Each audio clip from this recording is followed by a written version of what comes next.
Esta é a quinta semana em que eu estou falando com vocês sobre este tema, as bem-aventuranças.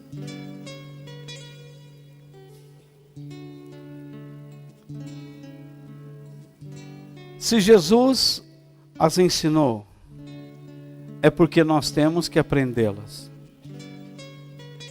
E então, eu estou compartilhando com vocês o ensinamento de Jesus. Nesta noite, eu quero falar com vocês no versículo 6 de Mateus 5, sobre este tema.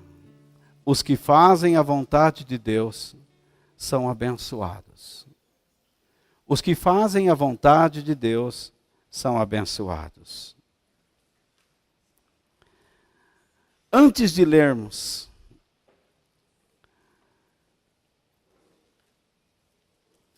deixe-me dizer para vocês, as pessoas estavam maravilhadas com os milagres de Jesus.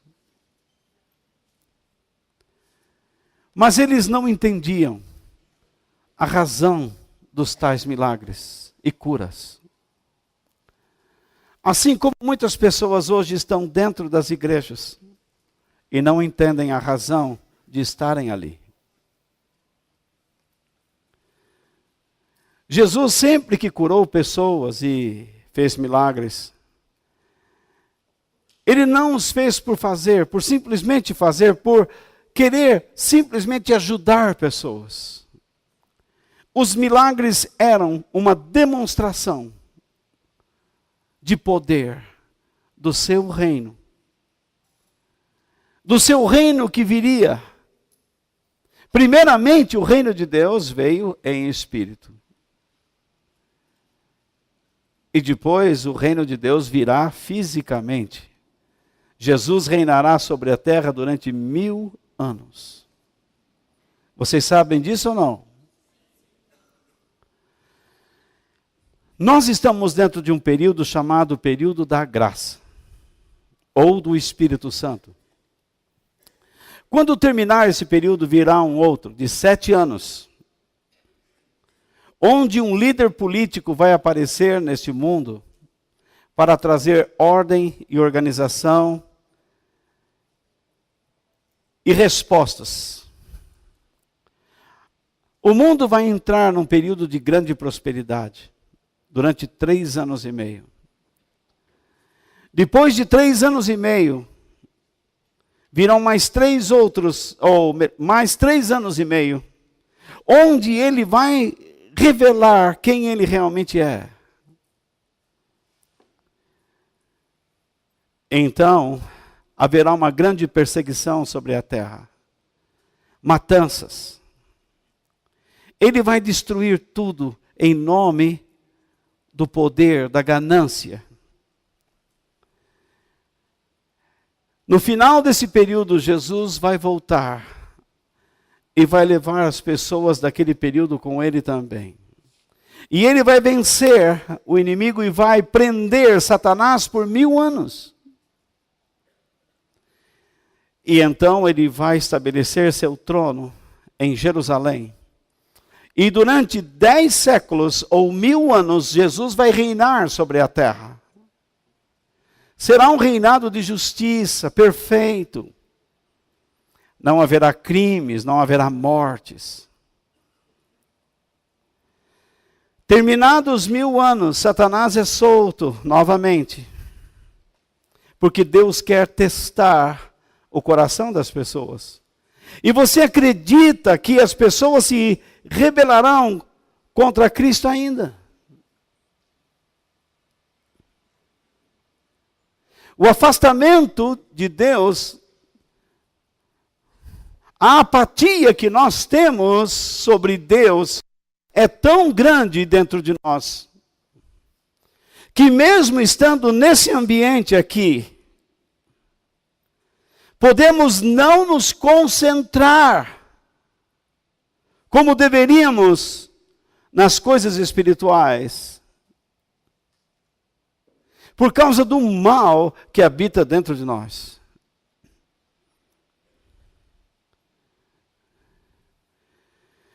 Enquanto nós não entendermos a importância do reino de Deus e de uma vida que nos mantém dentro dele, corremos o risco de sermos sempre dominados por uma influência errada. Por isso que nós precisamos entender as razões dos ensinamentos de Jesus, de seus milagres. Porque tudo que ele fez foi para nos ensinar a termos uma vida aprovada por Deus. Imagine naquele dia, Jesus viu uma multidão. Essa multidão comparece perante ele, esperando o quê? Sinais, milagres, curas. E Jesus, como um rabino, ele se assenta. E os discípulos sabem que ele vai ensinar. E eles se assentam perto dele. E ele começa a ensinar os discípulos e também a multidão. Os discípulos estavam prontos para receber ensinamento. Mas a multidão não. É como aqui. Alguns aqui estão prontos para receber ensinamentos. Mas outros não. Alguns amam aprender, são ensináveis. Outros tratam o ensinamento com uma certa rejeição, como se fosse algo muito chato. Nós temos visto países que desprezaram a educação. A que níveis eles chegaram? Se isso acontece, a sociedade, o mesmo se sucede na igreja. A igreja que rejeita a educação e o ensino chegará a níveis terríveis. O cristianismo hoje está acabando. Acreditem no que eu estou dizendo. Está acabando. Nós encontramos pessoas que se dizem cristãs, sem nenhum posicionamento correto, claro, em Deus, em Cristo. Eles não sabem responder acerca da sua fé. E por que fazem o que fazem? Por isso, quando Jesus ensinou as bem-aventuranças, ele estava tentando mostrar, tanto aos seus discípulos como à multidão, o quê? Ele estava tentando explicar um estilo de vida que agradava a Deus, que glorificava o Senhor. Por meio de uma vida dedicada a Deus, por meio de uma vida dedicada a Deus. Então, a primeira coisa que nós veremos, as bem-aventuranças são um estilo de vida que glorifica a Deus e nos santifica nele. É um estilo de vida que glorifica a Deus e nos santifica nele.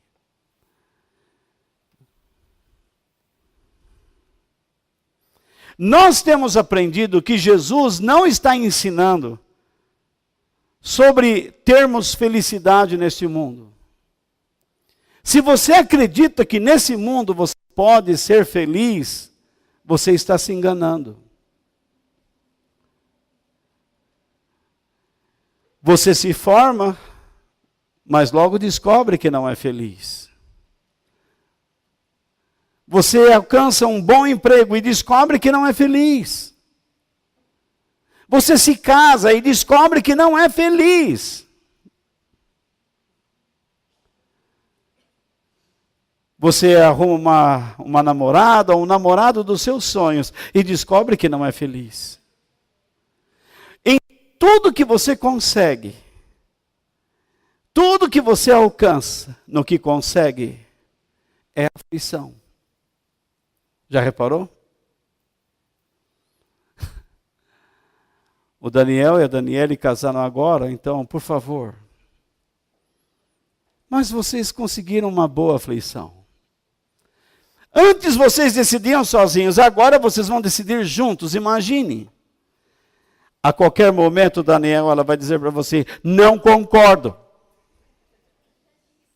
Já disse. Veja a trombada que você já levou.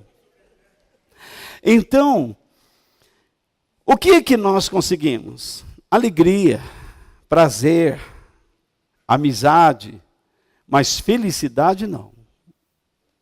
Felicidade é algo que Deus tirou desse mundo. Quando o homem o desobedeceu pela primeira vez e inseriu na humanidade uma natureza contrária à de Deus.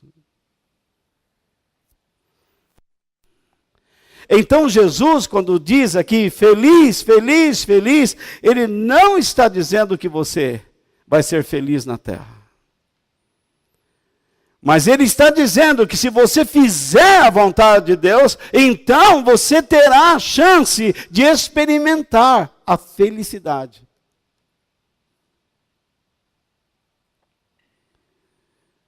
Se você aplicar as verdades de Deus no seu casamento, você terá possibilidades de ser feliz no trabalho, no namoro, no lazer, na vida, nos estudos, em todas as áreas. Você terá a oportunidade de experimentar felicidade. Mas também não constante. Porque essa felicidade depende do quê? Da sua obediência. Por que eu digo isso? No Éden, Adão e Eva eram felizes. Sabe o que significa Éden? Significa alegria, felicidade. Eles estavam dentro da felicidade. E aqueles que moram aqui no Jardim da Felicidade. Então, veja só. Eles estavam dentro da felicidade. Mas quando eles pecaram contra Deus, o que Deus fez? Colocou-os para fora da felicidade. Não foi assim? Vocês estão comigo? Então, o homem tem que buscar a sua felicidade, não no que ele consegue, não no que ele almeja, deseja, consegue alcançar, mas a sua felicidade está em Deus. Enquanto ele consegue submeter-se a Deus. A medida da tua submissão a Deus é a medida da tua felicidade. Por que algumas pessoas falam assim, eu vou numa reunião, na outra não vou, eu já vou no grupo, no outro não vou, não concordo aqui, não concordo ali. Essa é a medida da tua felicidade. Eu dizia agora há pouco para uma pessoa, você não pode analisar as coisas pelos sentimentos, você tem que analisar as coisas pela verdade. Tem que ter coragem para se posicionar sobre a verdade de Deus. E é isso que vai fazer você mais feliz, mais forte, mais corajoso, mais animado, mais firme, mais estruturado.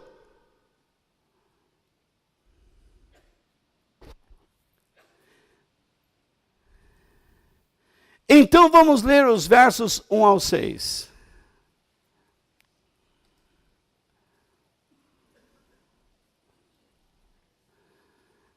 E vamos comentando. Quando Jesus viu aquelas multidões,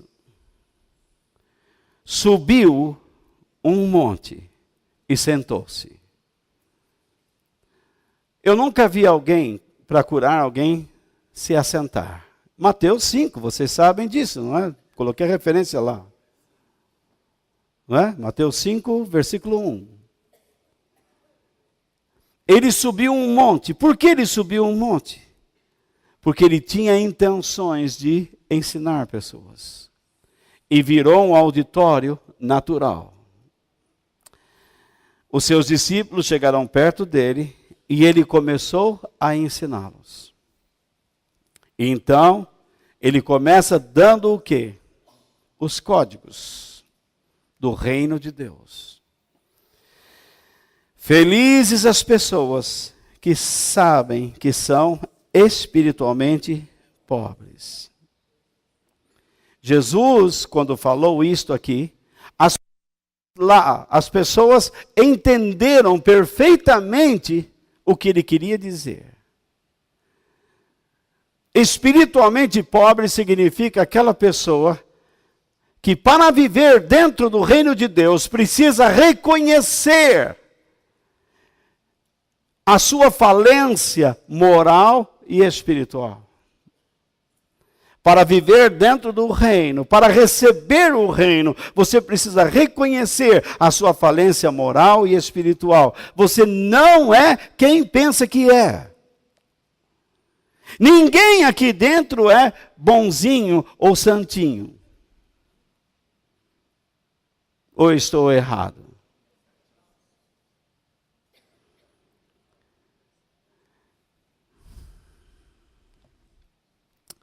Versículo 4. Felizes as pessoas que choram, pois Deus as consolará. Como pode uma pessoa chorar e ser feliz? Uma pessoa que lamenta o seu estado, a sua condição humana, ela percebe que, moral e espiritualmente, vice-versa, ela não está em condições de agradar a Deus. Então ela lamenta a sua condição. E Deus vem e lhe dá capacidade, coragem, a anima. Então vem o verso 5. Felizes as pessoas humildes, pois receberão o que Deus tem prometido. Humildade o que é? Não é ser capacho. Como é que uma pessoa humilde é feliz? A definição de humildade que nós temos é uma pessoa incapaz, uma pessoa medíocre, uma pessoa simples, uma pessoa em necessidade, carente. Como uma pessoa assim pode ser feliz? Acontece que humildade aqui significa reconhecer a minha falência espiritual e moral, lamentar esta falência, a minha condição, perceber que eu não sou nada, que eu não devo viver mais pelo princípio da autossuficiência, que eu não sou dono do meu nariz, que tudo que eu consegui até agora obedece a um plano estratégico de Deus. Não foram as minhas forças que conseguiram tudo que eu tenho. É a graça de Deus que me deu. E se eu cheguei até onde cheguei, é por causa da boa vontade de Deus, da sua bondade e graça.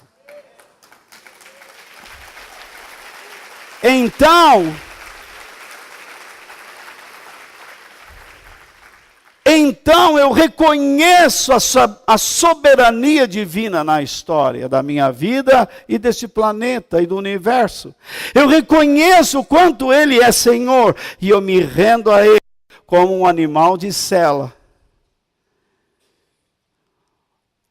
Esse termo humilde era muito usado para cavalos treinados para a guerra, na época do Império Romano. O cavalo não temia quando caía ao seu lado projéteis incendiados, inflamados, flechas. O cavalo ia para cima. Ao comando do seu cavaleiro, ele não respeitava, ele ia em cima. Ele obedecia, ele não tinha medo, ele obedecia o seu comandante. Ser humilde é isso. É render-se a Deus para dizer, a partir de agora, não eu, mas tu, Senhor. É dizer como João Batista disse, é necessário que eu diminua e que Ele cresça.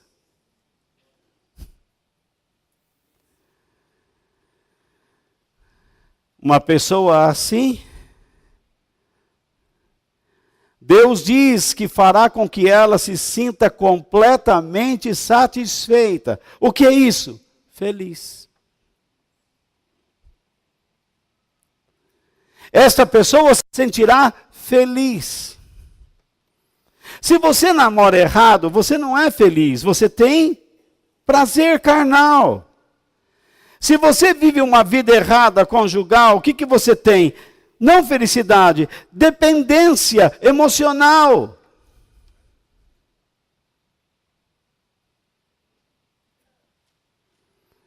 Mas se você acerta os passos, você começa a descobrir o caminho da felicidade.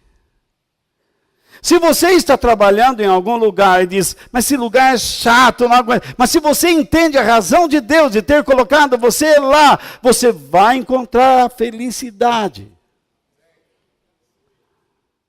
Você pode estar aqui dizendo assim, mas aprender essas coisas é muito chato, eu gosto daquela, eu gosto daquilo. Não, se você entender que precisa aprender essas coisas, você vai ser feliz.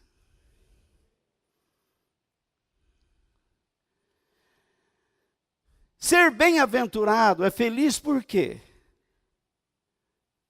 Se Jesus está dizendo que Ele não está ensinando você a ser feliz para o mundo, Ele está ensinando você a ser feliz para Deus. Mas qual é o meio de você ser feliz para Deus? É você receber de Deus uma palavra de abençoado. Quando Jesus usa o termo aqui, feliz, Ele está dizendo, abençoado esta pessoa, abençoado é aquele que faz isso, abençoado é aquele que procura isso.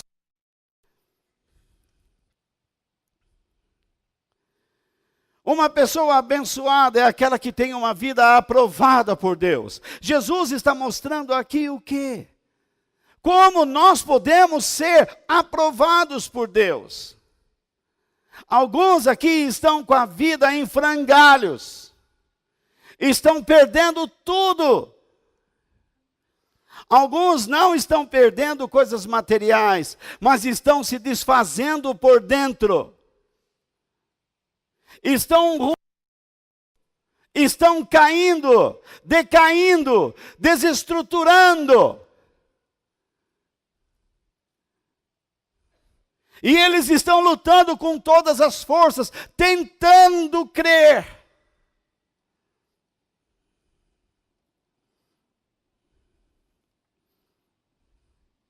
E eles admitem, eu não posso mais continuar vivendo desta maneira. Eu tenho fome e sede por uma vida justa, que agrada a Deus. Eu não consigo mais viver desta forma. A minha vida está vazia.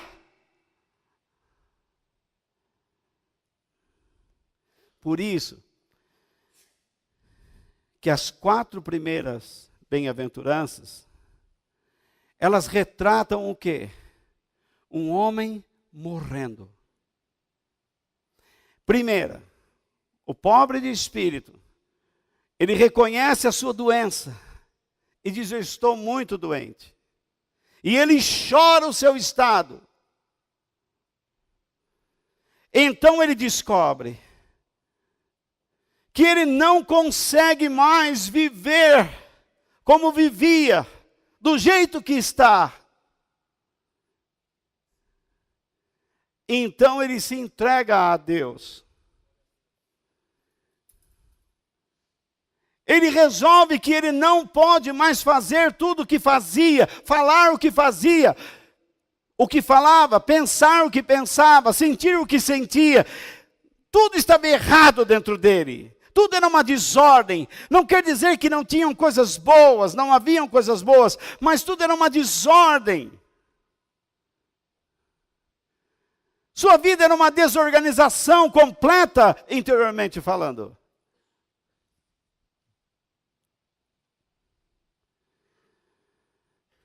E então ele diz: só tem uma saída, Senhor.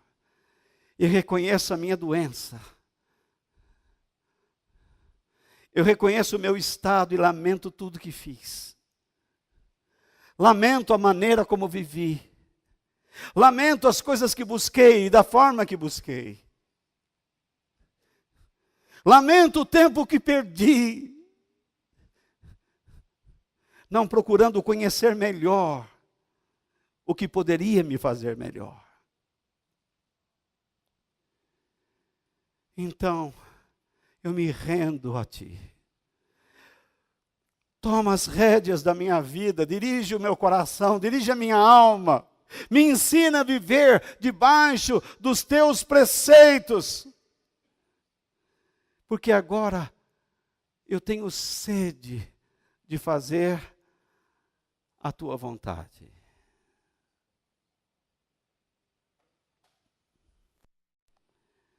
Esse homem morreu para si mesmo.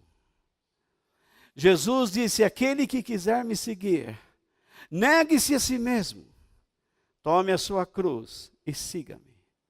Aí está os passos para se tomar a cruz. Porque muitas pessoas deixam de dizer: eu não vou em tal lugar, mas tem ódio. Eu não faço determinadas coisas, mas é fofoqueiro.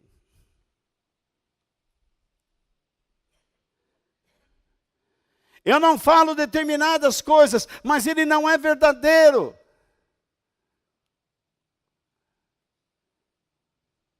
Vocês entendem o que eu estou falando?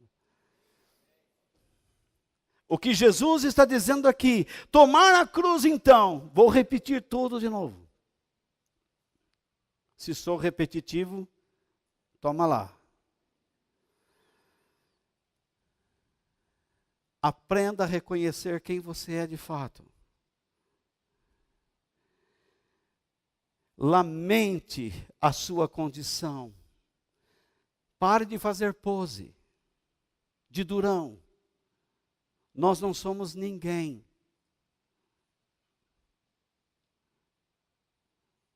Pare de dizer que você é dono ou dona do seu próprio nariz. Porque você não sabe nem se sairá daqui e chegará vivo em casa. Pode ser que um bandido te rapte e te mate.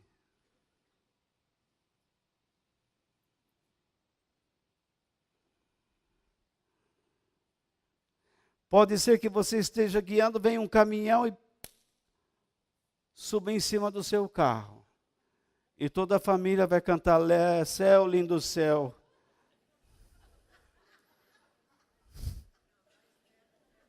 Mais perto quero estar. Mais perto do que isso não posso estar. Meu Deus, de Ti, já chegou a hora, está lá. Então, você não sabe. A Marcinha foi fazer uma cirurgia de vesícula, tirar pedra da vesícula. Uma coisa que hoje, do rim, não importa. Coisa normal, não é, Marlene? Desculpe. Verdade. Então, tirar pedra do rim, hoje tira. de repente está lá com uma infecção generalizada.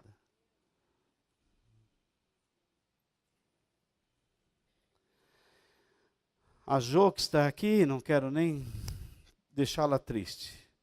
Perde a mãe, dias depois vai o seu pai.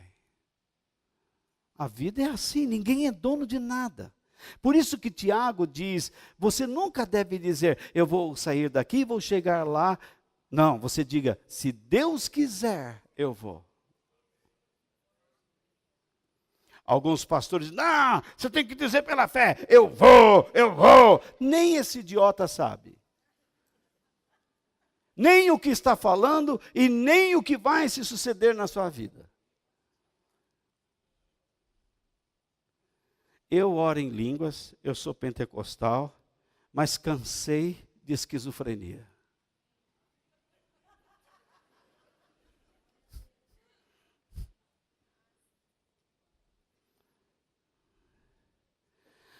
As próximas 4 bem-aventuranças mostrarão como uma pessoa que morreu para si mesma deve viver.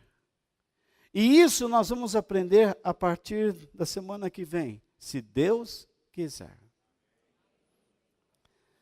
Mas eu não posso deixar de lembrar-lhes que uma pessoa abençoada não é aquela que recebe bênçãos de Deus, como presentes de Deus. Você ganhou um carro, você conseguiu um emprego, você conseguiu comprar uma fazenda, um avião, um navio, um planeta. Então, Deus dá condições para ter certas coisas, amém. Mas isso não quer dizer que você é abençoado. Eu já vi pastores dizendo, olha aqui esse irmão abençoado, está vendo? Desde que ele veio a essa igreja, já comprou uma BMW, os seus negócios estão caminhando, ele tem muito dinheiro. Mas quem me diz que ele é abençoado? Você não pode medir a bênção de Deus pelo que você tem. Você não pode medir a bênção de Deus pelo que você está conseguindo. Jesus disse claramente, o que adianta um homem ganhar o mundo inteiro e perder sua alma? Significa que você pode ter muitas coisas e não ter a vida. Mas você pode ter a vida verdadeira mesmo tendo muitas coisas. Se você for um homem abençoado e uma mulher abençoada. Deus pode dar a pessoa certa para você namorar. E você transformar o seu namoro numa maldição. Deus pode transformar o seu casamento numa bênção e você pode destruí-lo. Deus está tentando transformar a sua vida em uma bênção, mas você não quer. Irmão, não dorme não, senão a Bíblia vai cair da tua mão. Então,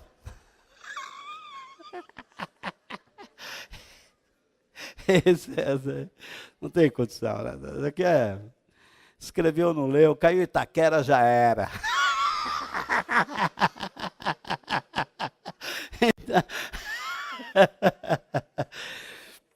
Então veja lá.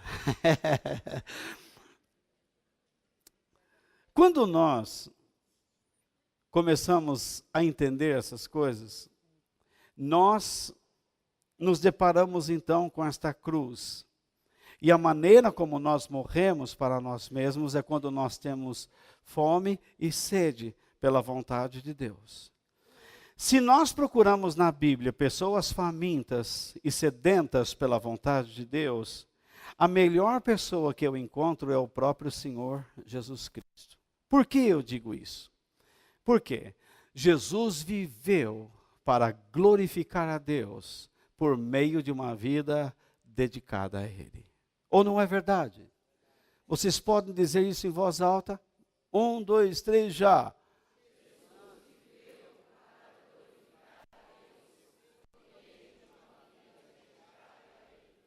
O que você teria que dizer para si mesmo então, após ter lido isso?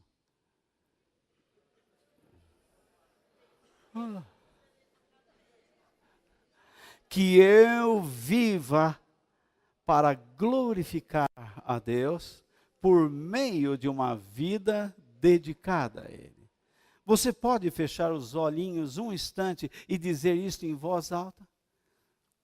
Que eu viva uma vida dedicada, que eu viva para glorificar a Deus por meio de uma vida dedicada a Ele.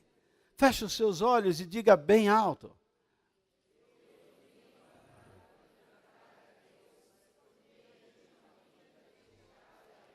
Feche os olhos, não olhe para cá. É que eu estou sem o comando, mas feche os olhos. Já!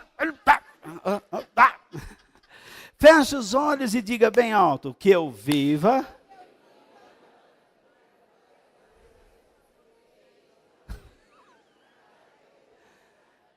Eu entendi. Teve uns velhinhos que não conseguiram decorar aqui o negócio. Então vamos lá. Vamos lá, meus velhinhos. Vamos ver, meus irmãos. Vamos lá. Diga lá comigo, depois de mim, que eu viva para glorificar a Deus por meio de uma vida dedicada a Ele. Que eu viva para glorificar a Deus por meio de uma vida dedicada a Ele. Fala sozinho, que eu viva.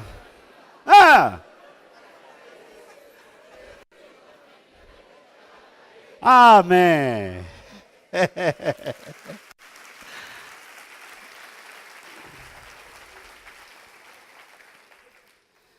Vocês sabem como Jesus ensinou seus discípulos a orarem. Pai nosso que estás nos céus, santificado seja o vosso nome. Ele estava dizendo, Pai poderoso que estás nos céus, que todos reconheçam que o teu nome é santo. Esta era a paixão de Jesus. Jesus viveu o tempo todo para glorificar a Deus e mostrou às pessoas que é possível ter uma vida dedicada a Ele. Jesus ensinou os religiosos da sua época, após ter realizado um milagre no dia do sábado judeu, e ele foi muito criticado por isso, e ele disse as seguintes palavras: eu afirmo a vocês que isto é verdade.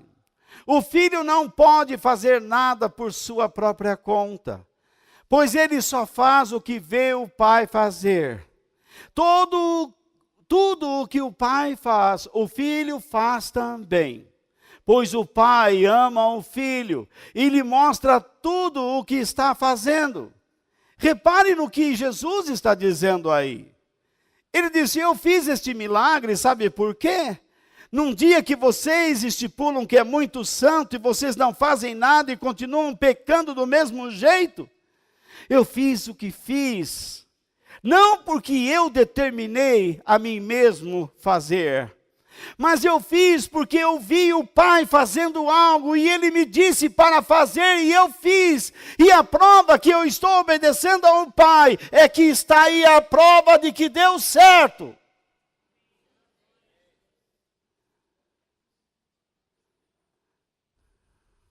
O grande problema nosso é que nós nunca estamos buscando a Deus. Nós estamos fazendo as coisas do nosso jeito. E Jesus está dizendo, espere, aprendam a ouvir Deus. Aprendam a fazer a vontade de Deus em toda e qualquer situação. Então, o que nós aprendemos aí? Que um filho não deve agir por conta própria, sem reflexão. Jesus não agia sem refletir. Vocês se lembram em Caná da Galileia, quando acabou-se o vinho na festa? A mãe de Jesus chegou até ele e disse, filho, o vinho acabou. Mas por que ela chegou e disse a Jesus, o vinho acabou? Como se ela soubesse que ele iria fazer algo. Não é estranho? Eu penso que Jesus, é uma opinião minha, não é verdade bíblica, é só uma opinião. Eu penso que Jesus deve ter conversado com ela. deve ter aberto o coração e dito: mãe, lá naquela festa vai acabar o vinho, mas fique de olho, o que vai acontecer lá vai ser um milagre. No mínimo ela sabia algo. E ela chegou para ele e disse: Jesus, acabou o vinho. Lembra da conversa? Jesus disse: mulher, ainda não é chegada a minha hora. Eu não posso agir porque você está me pedindo. Eu não posso fazer algo porque você está exigindo. Quantas vezes você está exigindo que pessoas mudem o comportamento porque você quer? Você está exigindo que pessoas mudem a maneira de pensar porque você quer. Você quer que as pessoas tenham pena de você, então você mostra aquela cara sofredora, para que todo mundo tente chorar por você. Isso é a pior coisa que você pode fazer na sua vida. Deus odeia esse tipo de comportamento. Sabia? Você se lembra o que Deus fez com Jonas?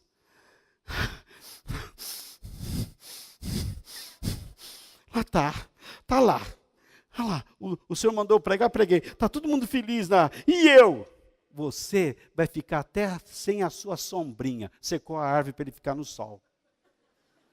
É isso que Deus faz com pessoas assim.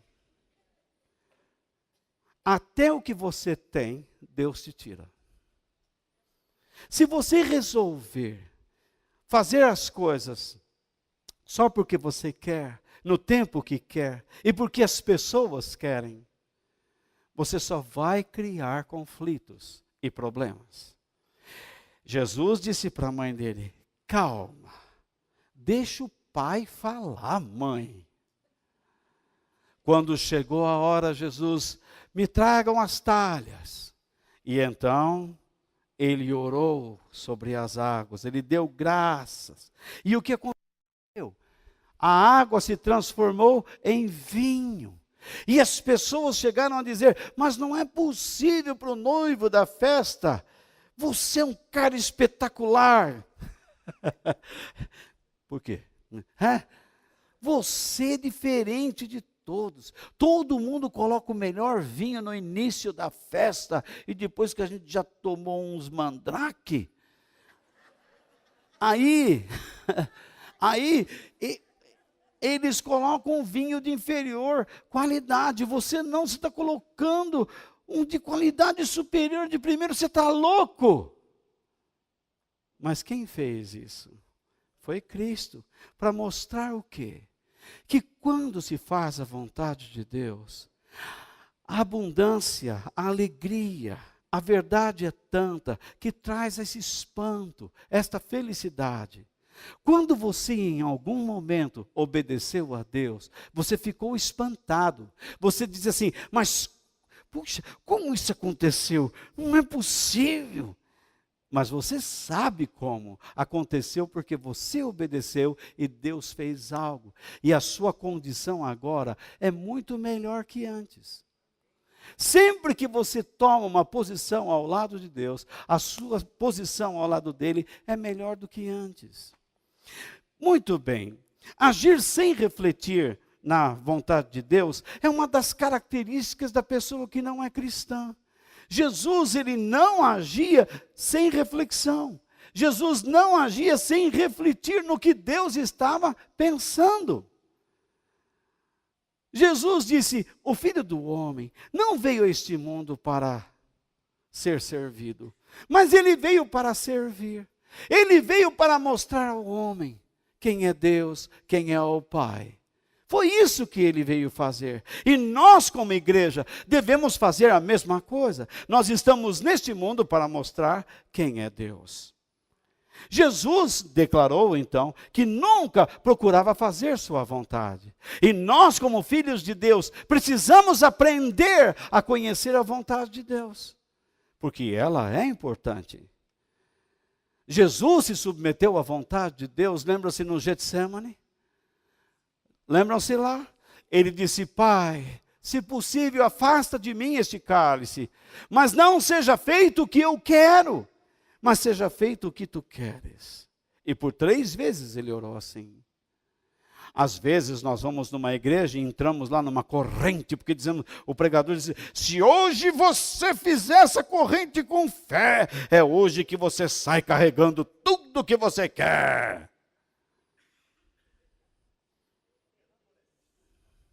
Simples assim. Eu já vi pastores dizendo assim, se você entrou aqui com uma caminhonete, esta é a quantidade que você vai levar. Se você entrou aqui com um caminhão, essa é a quantidade de bênção que você vai levar. Se você entrou aqui com um trem, essa é a quantidade de bênção que você vai levar. É assim? Você vê como nós somos crianças. Nós estamos brincando com Deus, tomando o nome de Deus em vão, dizendo que Ele vai dar coisas para quem Ele não quer dar. E o que Ele quer dar para determinadas pessoas é o quê? Ensiná-los a se submeter, a morrerem para si mesmos. Você pode pensar que está dando algum dinheiro para a igreja e Deus vai ter pena de você? Você pode pensar que está fazendo alguma coisa dentro da igreja e Deus vai ter pena de você? Não. Muitas pessoas estão fazendo algo dentro da igreja. Até mesmo eu poderia estar pregando aqui. Eu poderia estar pregando aqui sem estar em comunhão com Ele. Visando o quê? Fama, prazer, lucro, dinheiro. Eu tenho que ter juízo. Eu não posso pregar dessa maneira. Eu tenho que ensinar vocês a amarem e a respeitar Deus.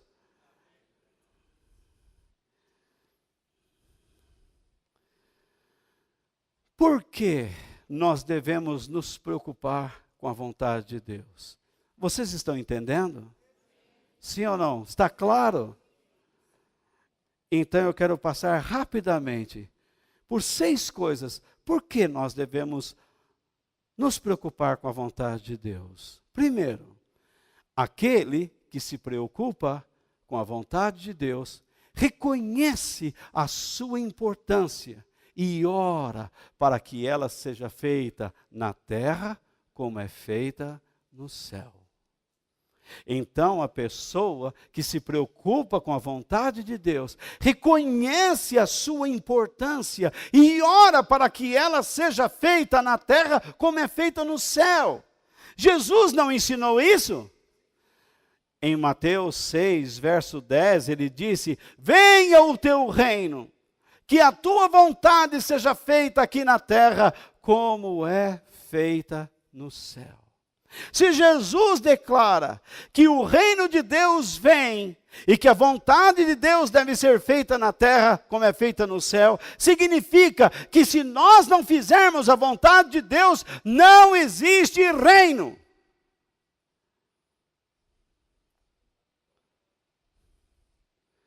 Ele estava falando para aquela multidão. Vocês estão vendo o poder do reino, mas vocês não vivem dentro dele. Vocês estão aqui no ambiente do reino de Deus, mas vocês não fazem parte dele. Enquanto Deus está falando, a sua mente está em outro lugar. Você está apático, dormindo, longe de tudo. Deus está dizendo, não haja desse modo. Por que nós devemos nos preocupar com a vontade de Deus? Os que não se preocupam com a vontade de Deus, não podem tomar parte no reino do céu, tanto na terra como na eternidade. Entenderam isso, não? Aqueles que não se preocupam com o reino de Deus, se você está levando as coisas na brincadeira, se você não leva a sério, se você acha que pode simplesmente viver o cristianismo segundo os seus conceitos, você está em risco. Quem não se preocupa com a vontade de Deus, não pode tomar parte no reino de Deus ou do céu, tanto na terra como na eternidade. Por que na terra? Na terra ainda não é um reino físico. Na eternidade nós estaremos ao lado de Deus. A Bíblia diz, ou o próprio Senhor Jesus disse em Mateus 7:21, não é toda pessoa que me chama de Senhor, Senhor, que entrará no reino do céu, mas somente quem faz a vontade do meu Pai que está no céu. Por que nós fazemos a vontade de Deus que está no céu? Porque um dia no céu, Ele fará toda a sua vontade para nós. Qual é a vontade de Deus que está no céu para nós? É cumprir as suas promessas.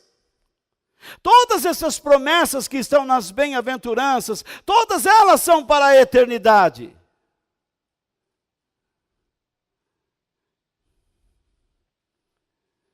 Se você faz a vontade de Deus, você vai receber tudo o que Deus tem prometido.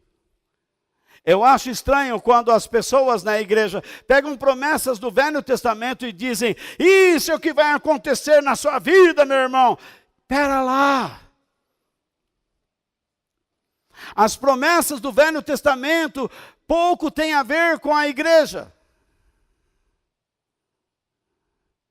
As promessas do Velho Testamento, elas se destacam para um reino visível, físico. Isto não significa que, em princípio, algumas coisas não aconteçam em nossa vida. Israel, como nação, precisava prosperar, precisava ter capital, precisava ter como uma nação negócios. Você também precisa ter capital. Mas Deus não pode ficar dando dinheiro para quem não tem juízo. Para quem é compulsivo. Se você não sabe controlar seu dinheiro, como é que Deus vai ficar dando para você? Ele não é banqueiro.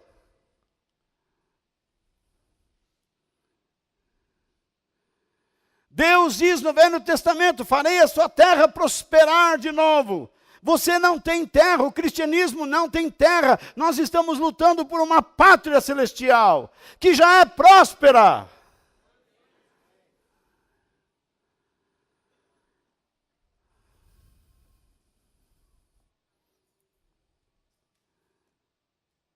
Precisa-se muito cuidado. Você pega na caixinha da promessa um versículo e diz, ai Senhor, é isso que eu quero. E você perguntou para mim o que eu quero de você. Nem todo que me diz Senhor, Senhor, entrará no meu reino, ele diz. Mas somente aquele que faz a vontade do meu Pai. Algumas pessoas frequentam uma igreja e dizem, eu estou fazendo a vontade de Deus. Não está. Você está começando a fazer. Mas eu fui batizado de pequenininho. Eu sei que você foi. Mas eu fui lá na piscina, lá o pastor mergulhou, eu lá, já aceitei Jesus. Eu levantei a mão. Eu sei que você fez isso. Mas você precisa se comprometer mais. Essa história, eu sou católico, eu sou protestante, eu sou isso. Isso é conversa para boi dormir. Todos eles só fazem bobagem. Me permitam até falar. O Papa chegou outro dia aqui na Bolívia, recebeu um presente daquele louco, daquele presidente da Bolívia, com o martelo e a foice e Jesus junto. Quando eu pegaria um negócio desse? Falou, você não tem vergonha não, rapaz? Você acha que Jesus era comunista? E depois ele me dá uma declaração, que que o capitalismo está à falência, que é um regime falido? Será que ele se esquece que o único lugar que a igreja ainda é ouvida, que não é perseguida, onde não se mata cristãos, são os países capitalistas?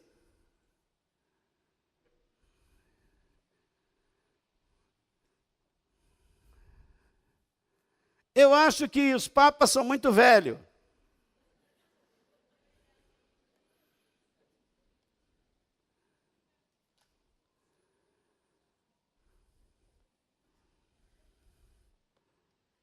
Nós estamos ficando loucos.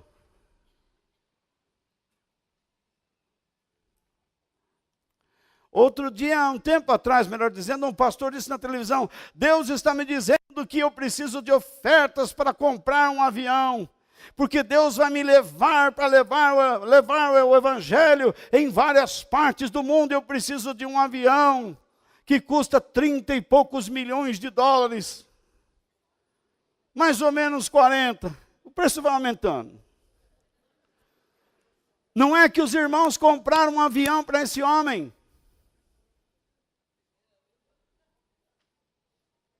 Compraram. Na primeira viagem, um avião caiu e eles morreram.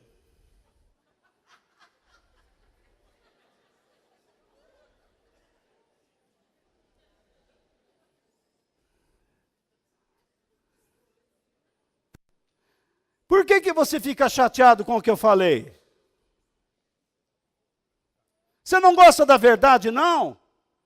Significa que você é mais religioso do que verdadeiro. Se eu falei do Papa, falo do bispo, falo do pastor, falo do diabo, falo de Jesus e falo de quem eu quiser.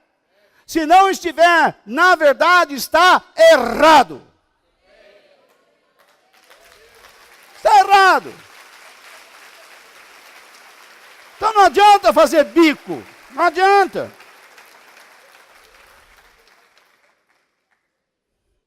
Não adianta fazer bico. Se você não entende de Bíblia, aprenda.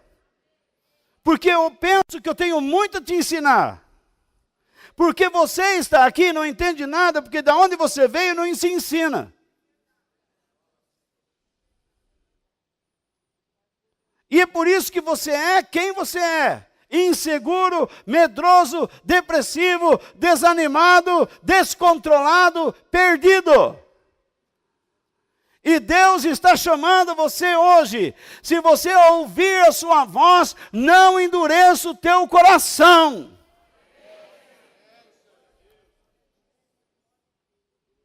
Não tem conversa.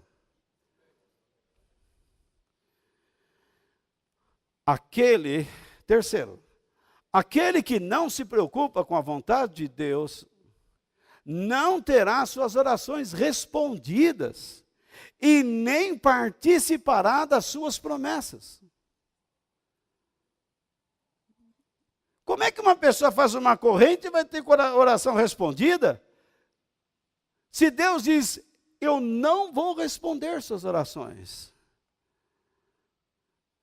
Veja lá, Jesus disse em João 9, sabemos que Deus não atende pecadores, mas Ele atende os que o respeitam e fazem a sua vontade. Não está de acordo com o que estou colocando aí? Aquele que não se preocupa com a vontade de Deus não terá suas orações respondidas e nem participará das suas promessas. Não, porque eu vou lá no monte orar, e daí? Porque o fogo queima o chão, e daí? Porque o morcego fala aleluia, e daí?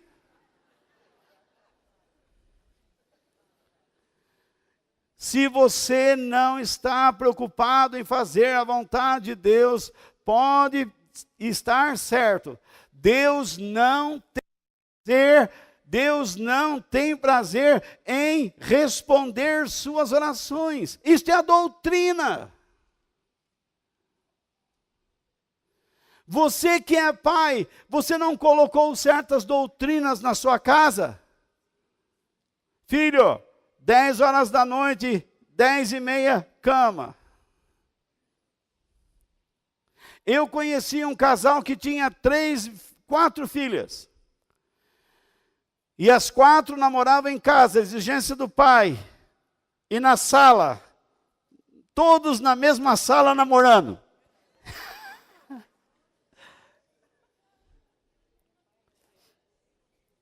Quando chegava 10:10 da noite, ele vinha com a esposa, a Mary, lembra dele? E chegava, não que a Mary namorava, mas o pai chegava lá e vinha e dizia assim: bom, meus irmãos, vamos orar porque eu e minha esposa nós estamos já nos recolhendo e todos namorados com as meninas, tudo se ajeitando. Então, aí o pai falava assim: oh Senhor, muito obrigado pelos meus genros, os namorados das minhas filhas, são 10:15, 10:25 o ônibus está passando lá embaixo, e eles têm que sair. Essa era a oração dele. Era uma regra.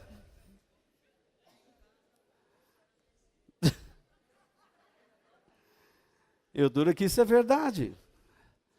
Mas aprenda que aquele que não quer fazer a vontade de Deus, Deus não vai responder suas orações. E ele nem participará das promessas de Deus. Você já reparou como nós perseguimos pessoas verdadeiras e defendemos pessoas más? Em quarto, somente aquele que se preocupa em fazer a vontade de Deus é que pertence à sua família. Eu não sei porque eu coloquei de Jesus. A família de Jesus, pronto. É que eu fico mudando toda hora e esqueço de tirar as palavras, mas tá bom. Ou seja, a sua igreja. Somente aquele que se preocupa em fazer a vontade de Deus é que pertence à família de Cristo, a sua igreja. Certa vez Jesus estava falando, orando por pessoas, ensinando. Chegaram a mãe, os irmãos e as irmãs de Jesus e disseram: chame Jesus lá dentro agora. E entraram lá dentro da casa e disseram: Jesus, a tua mãe, os teus irmãos, tuas irmãs estão chamando você. E o que ele disse? Em Mateus 12:50. Pois quem faz a vontade do meu Pai que está no céu, é meu irmão, minha irmã e minha mãe.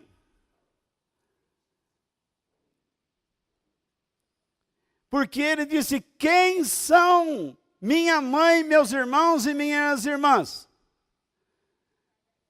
E então ele diz: quem faz a vontade do meu Pai.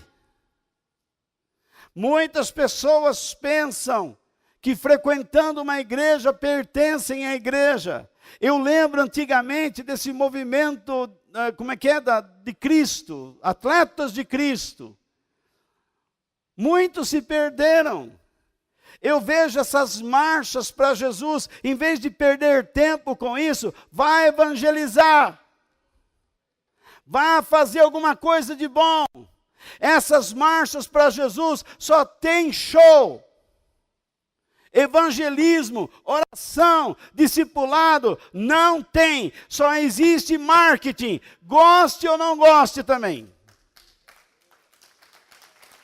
Estou nem aí. É uma perda de tempo. Uma turma que toca lá muito bonito, mas nem dedicados a Deus são. Pergunte para esses cantores, e ontem eu falei para a Soraya, ela estava aqui. Eu falei: Soraya, quem cobra para cantar está desobedecendo a Deus. Eu não cobro para pregar. Eu vou em algum lugar, eu não cobro gasolina, não cobro nada. De graça eu recebi e de graça eu dou. Nunca cobrei um centavo. Não cobro casamento, não cobro enterro, não cobro batismo, não cobro a viuvez de ninguém. Não cobro nada. Por quê? De graça eu recebi de Deus. E de graça eu devo dar às pessoas. Se vocês me ajudam financeiramente, isso é uma dádiva de Deus, porque vocês reconhecem o meu trabalho e vocês me ajudam de acordo com a sua bondade e conforme Deus determina a vocês. Eu não me meto nestas questões. O Senhor supre minhas necessidades. Jesus disse, quando vocês forem pregar, não leve sacola, não leve carteira, não leve nada. O nosso Pai, o Pai de vocês, sabe o que vocês necessitam e dará a vocês o necessário.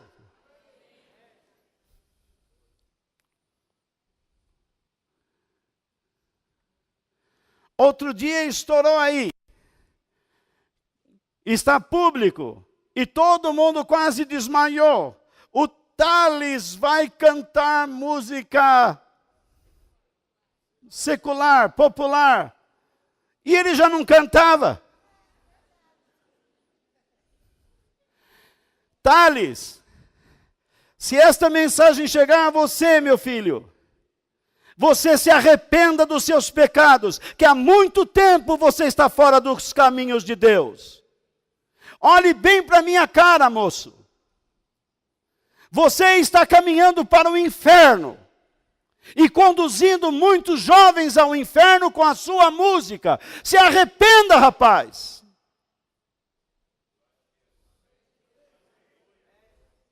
Alguém, Thales, poderá recortar uma parte deste vídeo e mandar. O meu nome é Walter de Lima Filho. Eu sou pastor da comunidade Hebron. O dia que você quiser me encarar, venha. E eu vou abrir a Bíblia para você.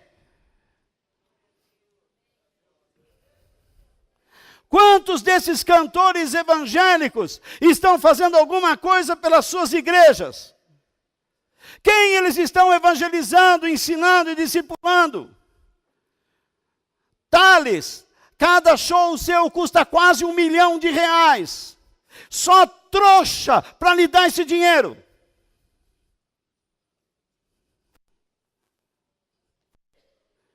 Você faz de 2 a 3 a 4 shows por fim de semana.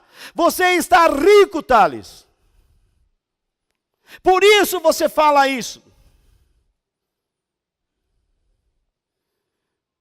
Ficasse com 1 milhão e desse 3 milhões para ajudar hospitais, escolas.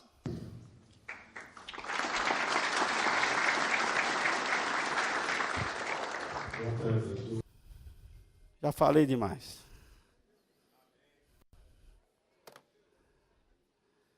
Por que pastores estão comprando fazendas e boiada? Se você, pastor, sabe que ensina o povo para ir para o céu, e por que você investe tanto na terra? É porque você não tem consciência de que irá para lá.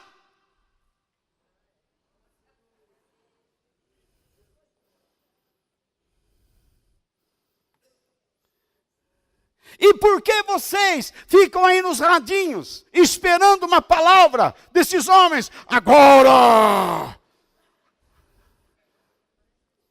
Vocês estão doidos. O que Jesus disse, faça a vontade do Pai.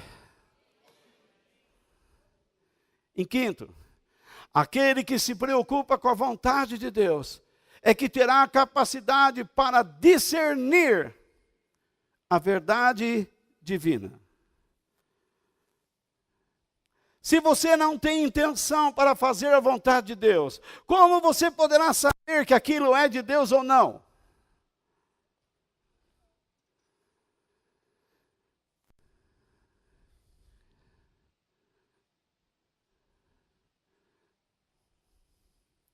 Jesus disse, em João 7,17, quem quiser fazer a vontade de Deus, saberá se o meu ensino vem de Deus ou se falo em meu próprio nome.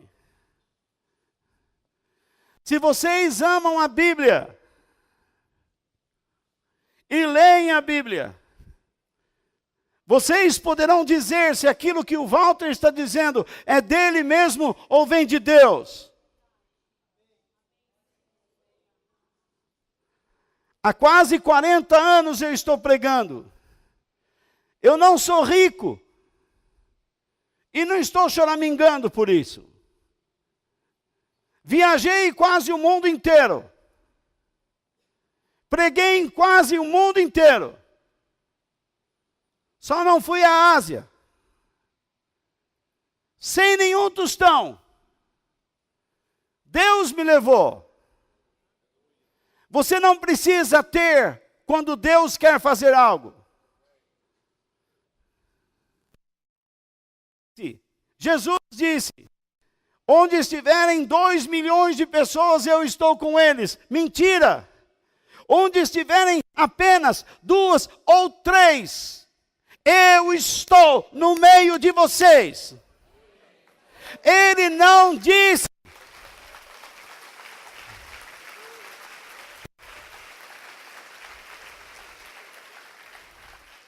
ele não disse, quando 1 milhão de pessoas começarem a orar, então muitas coisas vão acontecer. Ele disse, a oração de um homem, aceito por Deus, de um homem, de um justo, pode muito em seus efeitos. Se uma pessoa aqui dentro orar de acordo com a vontade de Deus, alguma coisa vai acontecer. Se 2, se 3, se 4, se 10, se 20, se 50, imagine o que não pode acontecer.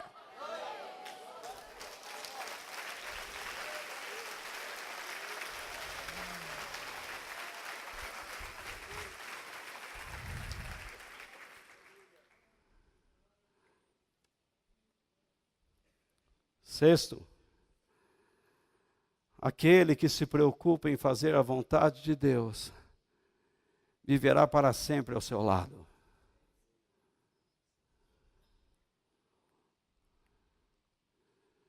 Se você crê em Deus, o maior objetivo da sua vida é ir para a eternidade. Mas tem cristãos que não creem na eternidade.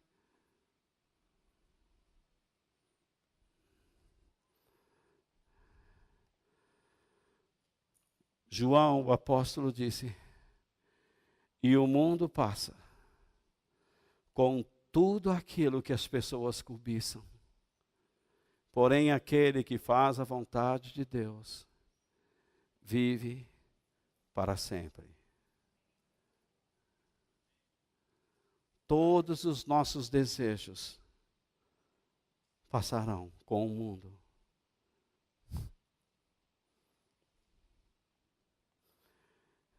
Se hoje eu fizer um regime, vou morrer magro.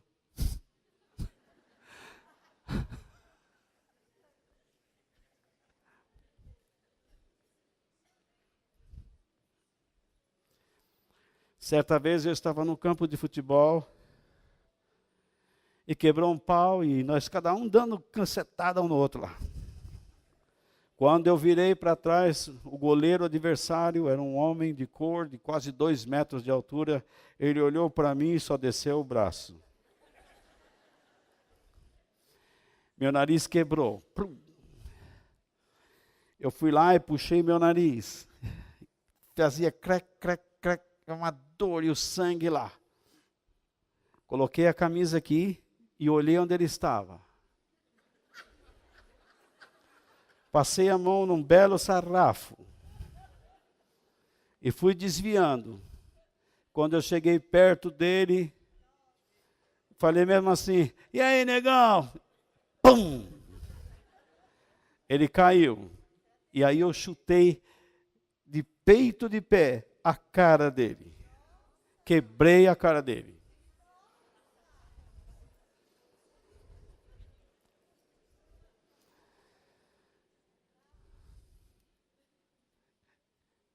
Isso é o que a gente é fora de Cristo. Agora meu nariz é torto. Mas sabe o que eu descobri? Que este é o meu charme.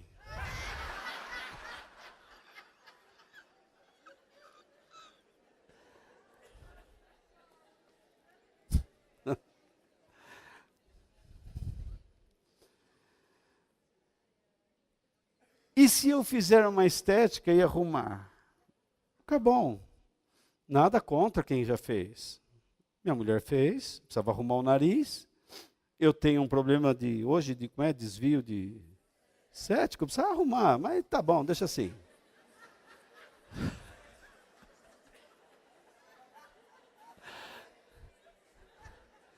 Isso é para lembrar o soco do negão.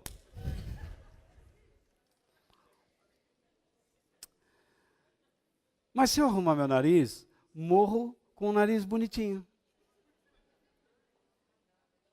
Tudo passa. Mas existe uma coisa que não passa. A palavra de Deus. E existe alguém que vive para sempre.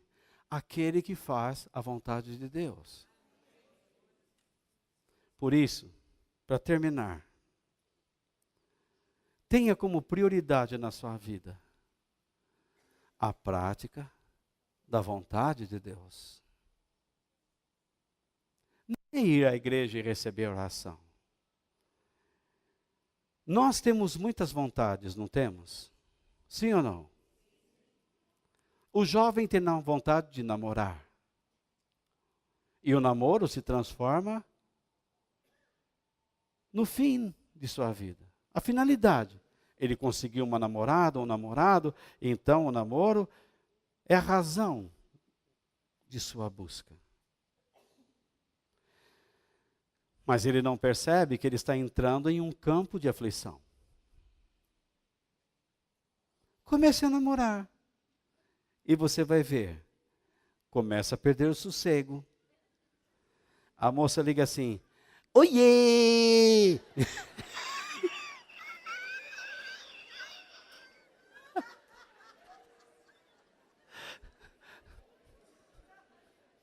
Onde é que você está?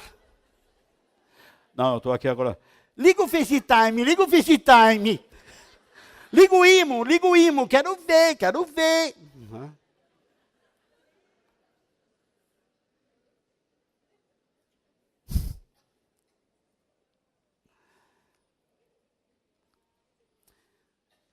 Namorar, Deus estipulou assim. Mas o que você deve buscar para que o seu namoro seja abençoado? Um prestador de serviço resolve buscar um outro emprego para ganhar mais. E ele não pensa na aflição em que está se metendo. O princípio é válido. A quem muito é dado, muito é exigido.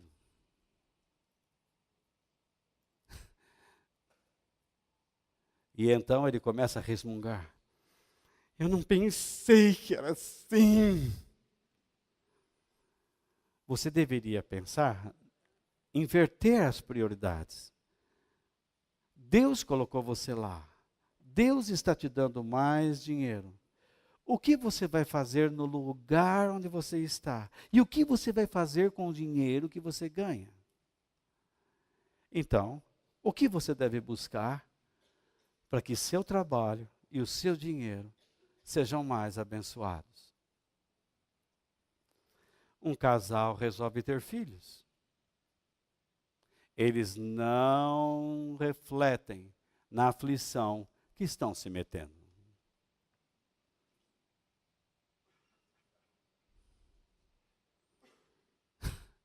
Não é errado ter filhos, mas é uma aflição. Você está disposto a não dormir mais a partir da primeira noite que o bebê chega em casa? Quando ele fica lá assim,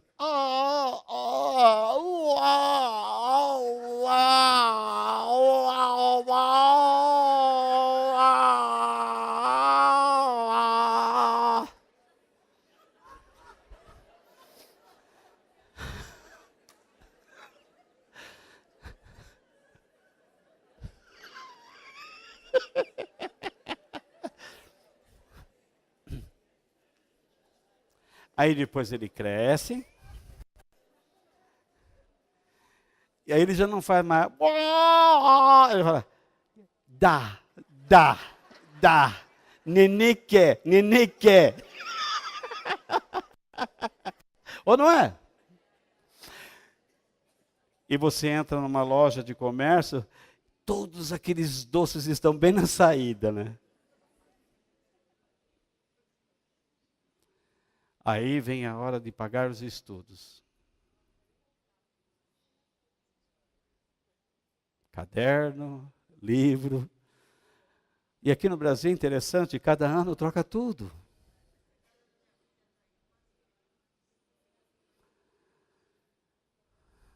Se ele mora no interior, ele tem que estudar na outra cidade, aí você tem que pagar.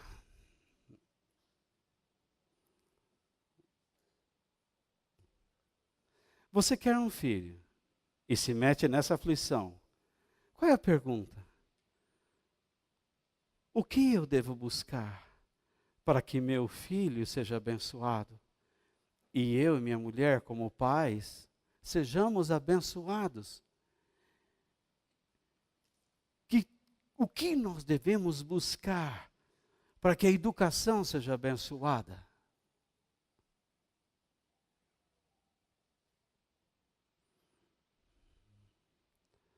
Você brigou com o seu cônjuge. E está sentado do lado e um olha para o outro assim. Ó. E o outro olha.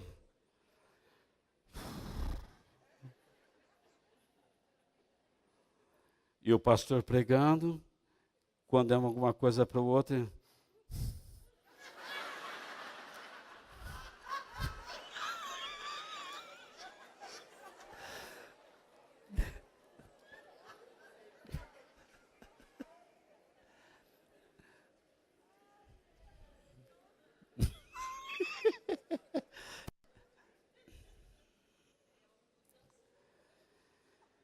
Aí nós vamos conversar. Walter, ela que provocou. Eu tive que responder à altura, porque ela provocou.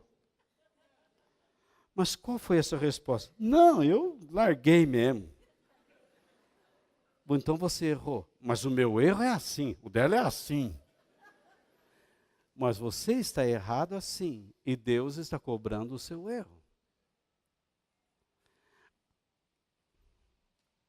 Não existe errinho e errão. Não existe pecadinho e nem pecadão. Erro é erro. Aí, um olha para o outro e diz assim, eu não cedo. Se ele quiser, ele que venha pedir desculpas.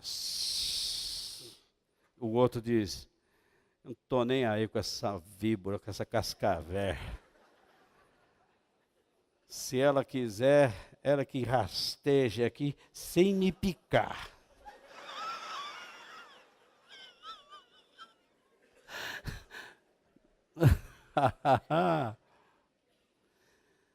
O que um casal deve buscar para ter um relacionamento conjugal abençoado?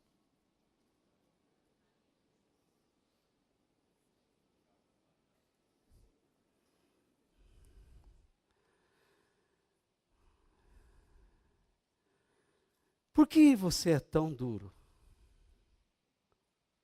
Por que você não ouve conselhos? A Bíblia diz assim: você não deixa um pobre te aconselhar porque você acha que ele não tem nada para lhe oferecer. A Bíblia diz isso no livro de Provérbios. O filho vai falar com você e você não ouve. Não, eu lutei com a vida. Espera lá. Às vezes um filho vem falar com você: pai, mãe, não lida assim com o meu irmão, porque ele... Cala a boca! Cala a boca! Não é assim.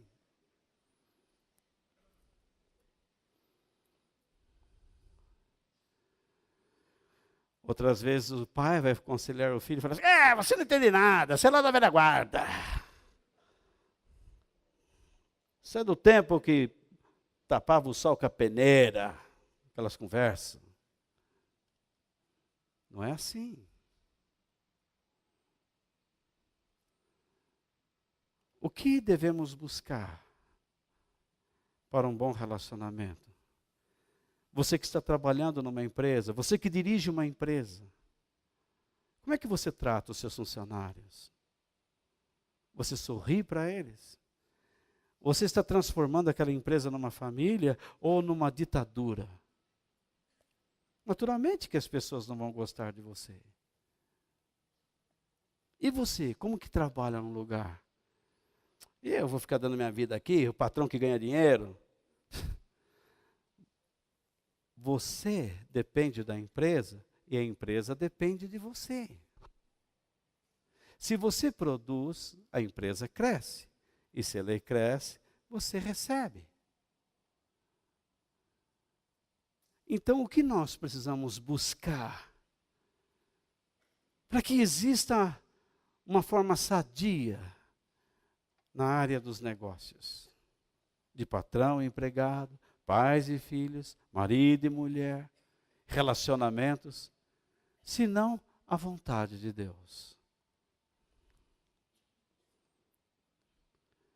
Se você fica esperando que os outros façam alguma coisa, você não está seguindo o que Jesus ensinou. Jesus disse em Lucas 6,31, faça aos outros a mesma coisa que querem que eles façam a vocês. Você quer que o cônjuge peça perdão? Peça primeiro você. Mas eu já fiz, ele não aceitou. Se depender de você, tenha paz com todos. Se o outro não quer, esquece.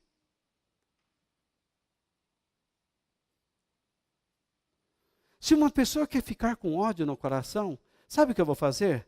Me afasto dela.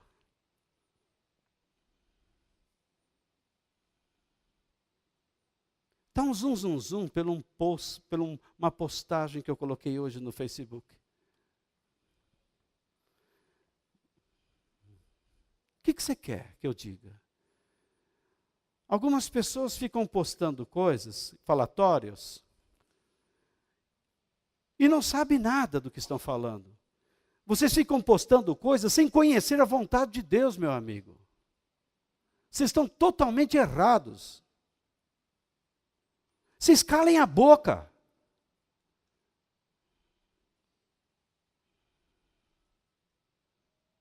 Está na hora de vocês fecharem o bico. Vocês estão semeando ódio, raiva.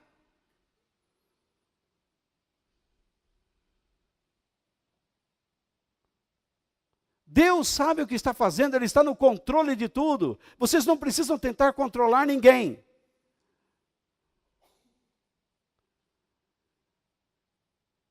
Amem, não somente os seus amigos, mas Jesus disse, ame os seus inimigos. Essa é a vontade de Deus.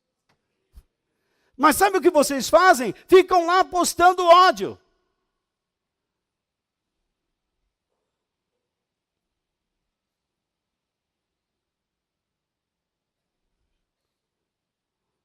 Falei.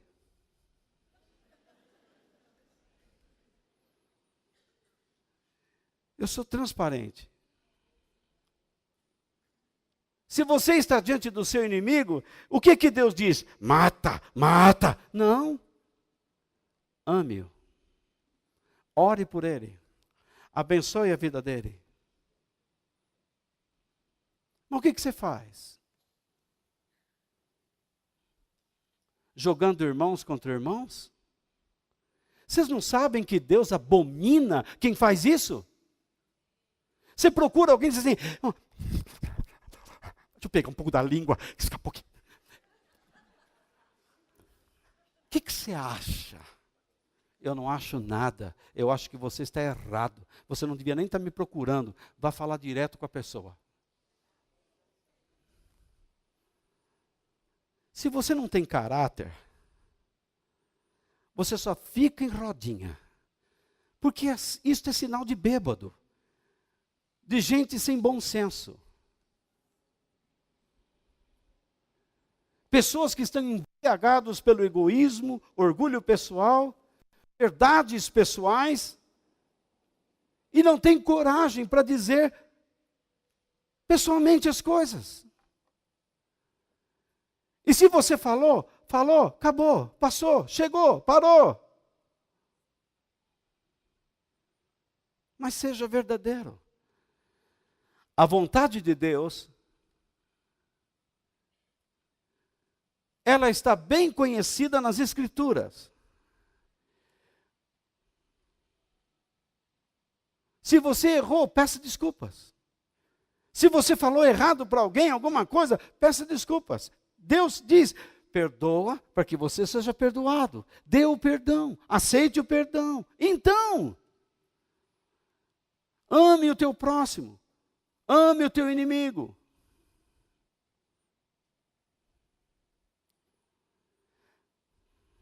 Mas há situações em que você não se lembra do que a Bíblia diz. E o que você tem que fazer? Em vez de abrir o bico sem entender, busque pessoas experientes na fé, que temam a Deus. Por quê? A Bíblia diz em Provérbios, sem conselhos, os planos fracassam, mas com muitos conselheiros, há sucesso. Se você busca conselhos, se você busca pessoas experientes, eles vão ensinar você sobre a vontade de Deus. Ô Walter, eu tenho vontade de chegar lá e arrebentar minha casa, chutar tudo para cima, e chegar lá e falar e esbravejar. O quê? O que é que Deus diz? Longe de vocês toda ira, toda gritaria. Quando você abandona estas coisas, mesmo tendo vontade de fazer, você está fazendo a vontade de Deus. Quando você está diante da Bíblia, qual é a vontade de Deus? Que você medite. Quando você está ouvindo o pregador, qual é a vontade de Deus? Que você atente e aprenda. Há certas coisas que você conhece. E há outras coisas que você não se lembra e que você precisa buscar ajuda.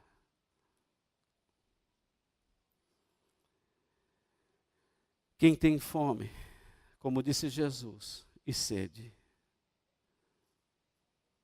de fazer a vontade de Deus, Deus vai satisfazer sua vida. Não é assim? Felizes as pessoas que têm fome e sede de fazer a vontade de Deus, pois Ele as deixará completamente satisfeitas. Olha o estado de uma pessoa. Você conversa com uma pessoa tremendo, ela está satisfeita? Olha o estado de uma pessoa bufando, está satisfeito? Olha uma pessoa nervosa, irritada, insatisfeito. Uma pessoa vem conversar comigo, o que você acha? Aí quando eu falo para a pessoa, ela começa a olhar para baixo. Ela não ficou satisfeita com a minha palavra. Se você chegar para mim e dizer assim, eu tenho vontade de pegar minha vizinha lá, atirar uma pedra dentro da sala, eu não aguento mais. Sabe o que Deus vai dizer para você? O que eu vou dizer para você? Deus mandou você mudar? Não. Deus te arrumou outro lugar? Não. É ali que você tem que ficar? É. Sabe o que Deus quer de você? O quê? Paciência. Mas eu já tenho tido paciência. Ele quer mais uma coisa. Ame o seu inimigo. Ore por ele. Abençoe a vida dele.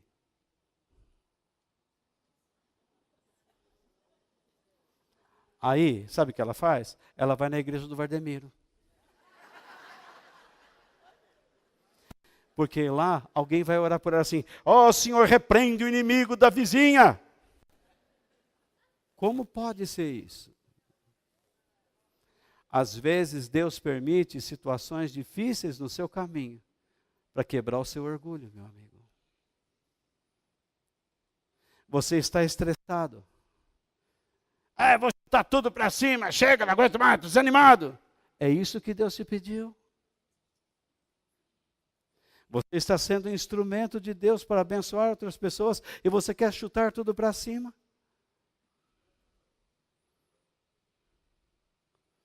Mas as pessoas não merecem. E você merece a graça de Deus. Você, antes de chutar tudo para cima, me responda. Você tem feito a vontade de Deus onde você está? Quem você está ensinando?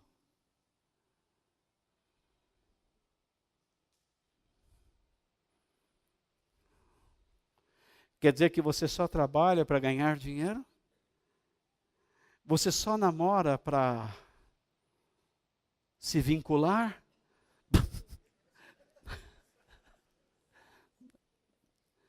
Você casa para quê? Para depender de outra pessoa, para juntar salário, para ver se consegue ter alguma coisa? Ou para não passar a velhice sozinho? Para que você quer ter filhos? Para que eles sejam ricos e sustentem você que não conseguiu nada na vida?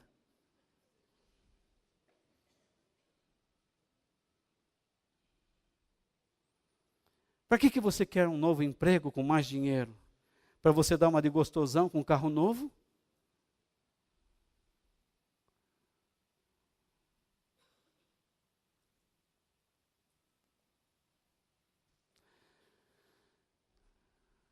Como é que você vai lidar com a tristeza?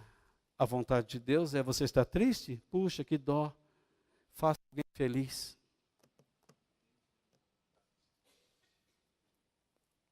Deus diz isso.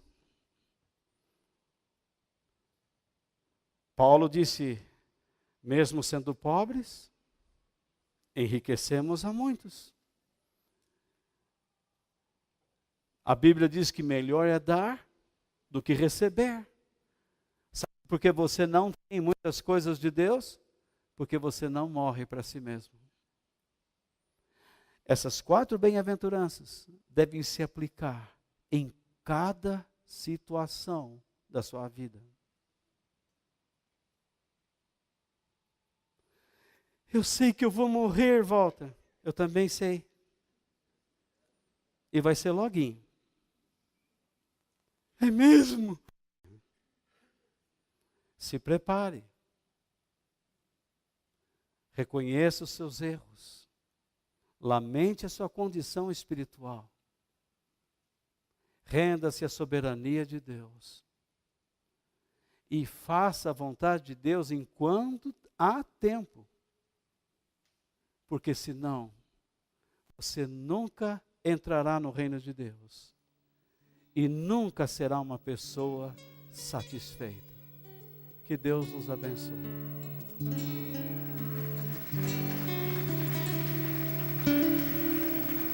Quem no céu tenho eu além de ti e na terra em quem tenho mais prazer. Não há outro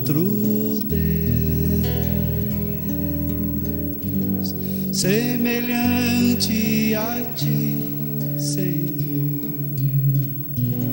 És a minha força em meu coração. És a minha